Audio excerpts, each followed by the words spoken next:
Ramazan Ulutaş, Salır Mahallesi Kumluca'da Silor salatalık yetiştiricisiyim. Serada hangi çeşitlerimiz var? Serada ayda çeşidimiz, petek 40 çeşidimiz var. Monsanto denemesi var. Monsanto firmasının deneme çeşitlerini de yapıyorsun. Evet. Onların kontrol ve gözetim altında. Tabii tabii. Memnun musun Silor hıyardan? Ben memnunum. Baksana. Böyle biraz bize bahsetsen. Burası Monsanto firmasının denemesi. Kaç günde topluyoruz? Gün aşırı topluyoruz. Bunu ne zaman hasat ettin mesela? Dün sabah hasat ettim. Yarın sabah tekrar yine hasat edeceğim. 2 günde bir. 2 gün gün aşırı yani. Yaprak koltuğundan multiverim bir çeşit herhalde. Hı hı.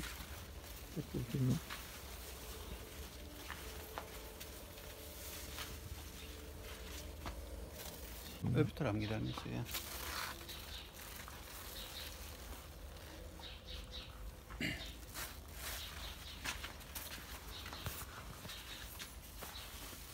Bu multiverim bir çeşit ve çeşidin boğum araları da oldukça kısa aslında. Güzlük ve baharlık olarak pazarlanabilip ya da satılabilecek olan bir çeşit. Artık firmasının kendi tercihi ama daha böyle sıcak iklimine uygun olabilecek olan ve beslemesinin de iyi yapılabilecek olduğu, yetiştiricilik uygulamaların iyi yapılabilecek olduğu bir çeşit. Ama verim açısından üreticisini oldukça memnun edebilecek durumda. Hıyar yetiştiriciliğini nasıl karar verdin? Neye göre karar verdin? Domatese göre benim yerim az olduğu için, geliri daha çok farklı olduğu için ondan yapıyorum yani. Yani hıyardan elde ettiğin gelir daha mı fazla yoksa daha çabuk mu gelir elde Hıyardan ediyorsun? elde ettiğim gelir daha fazla. Daha fazla. Tabii. Bekleme süren az. Şöyle söyleyeyim. Domatesi mesela 3 ay bekliyorsun. Bunda 24 gün, 25 günde sıcak havada ilk diktiğin zaman hasat ediyorsun. Fide dikiminden sonra. Tabii tabii. Normal hıyar mı, silor hıyar mı dediğim zaman Silor. yetiştiricilik açısından hangisi daha kolay, hangisi zor? Silor daha kolay benim için. Ben alıştım. Bir fark var mı sulama, gübreleme, ilaçlama? Domatesle hıyarın arasında. Yok, normal hıyarla silor hıyar arasında. Yok, çok bir fark yoktur ama Silor daha erken hasat ediyorsun. Erken paraya kavuşuyorsun. O yüzden. Fiyatı da yüksek. Tabii. Peki tek başınıza mı bir yerden danışmanlık alıyor musunuz ya da yardım alıyor musunuz teknik olarak? Teknik olarak Nil Tarım'dan alıyorum. Hasürt'teki Niltar'ın. Evet, evet. Abdullah Beygil'den. Abdullah Özköy abimden. Hı hı. Hastalıklarla karşılaştınız mı burada? Hastalıklarla karşılaşmadım. Mildiyo, Solye tabii onun da zirai mücadelesini yapıyoruz. Bu yıl çok oldu mu?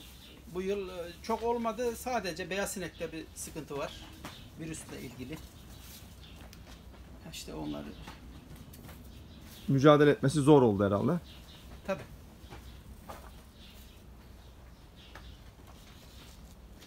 Çiçeklerimizde tripsler görebiliyoruz burada. Burası ayda çeşidimiz. Evet. Ayda F1 Hı hı. silor hıyar çeşidi.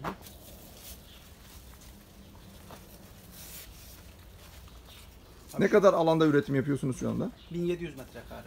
1700 metrekare. Ortalama verim olarak, baharlık olarak ne kadar dekara verim alınabilir burada? Ya onu kestirmek mümkün değil de 7-8 kilo kök başına alıyorum. 7-8 kilogram alabilirsin Hı hı. silordan. Normal Tabii. normal hıyar olsaydı biraz daha düşük olabilirdi Tabii. muhtemelen. 7-8 kilo alırım. İlk sene diktiğim zaman baharlıkta 9 kilo aldım. Peki bir hesabını yaptınız mı?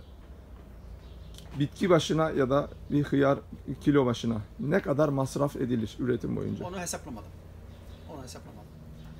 Ama şu anki ortalama 2 kusur mu fiyatı şu anda? 1.6 mı? 2.30 2.30. şu anda. Şu an için kurtarır herhalde. Kurtar.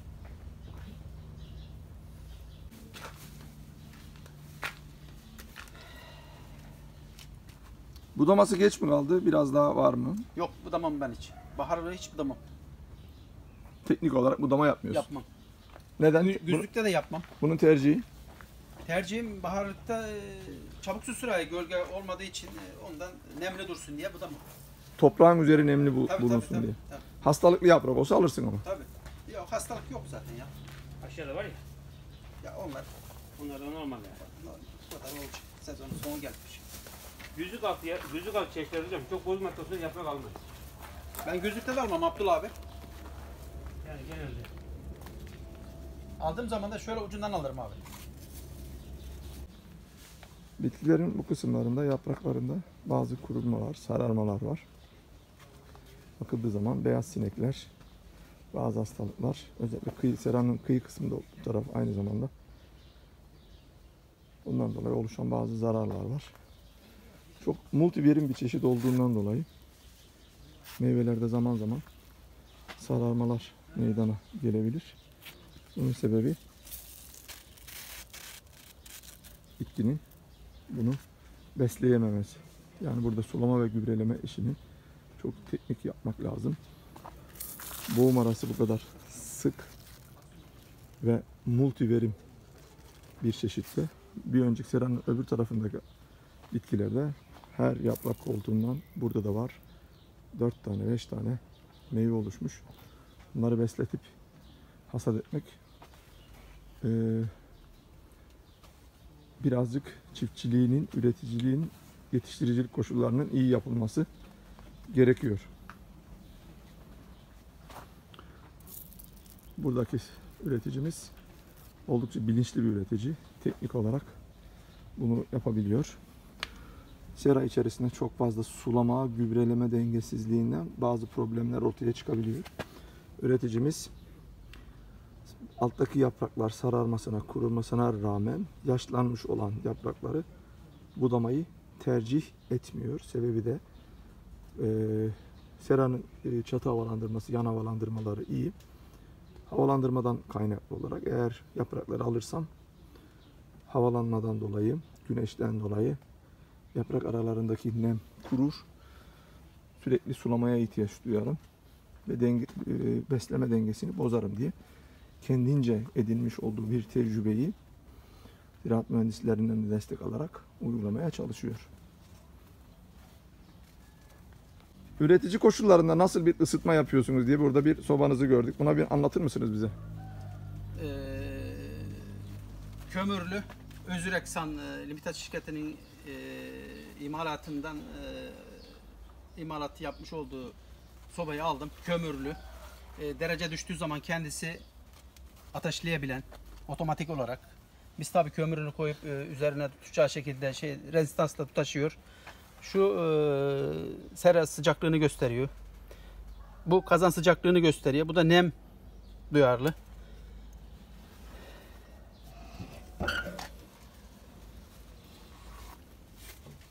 Buradan rezistansla kendisi ateşleyebiliyor. Ondan sonra odunları taşıp kömüre yapıyor. Kaç dereceye düştüğü zaman? O kendine bağlı. 4-5 derece ayarlı. Kaça ayarlanık? 4'e de ayarlı benim seranın içi.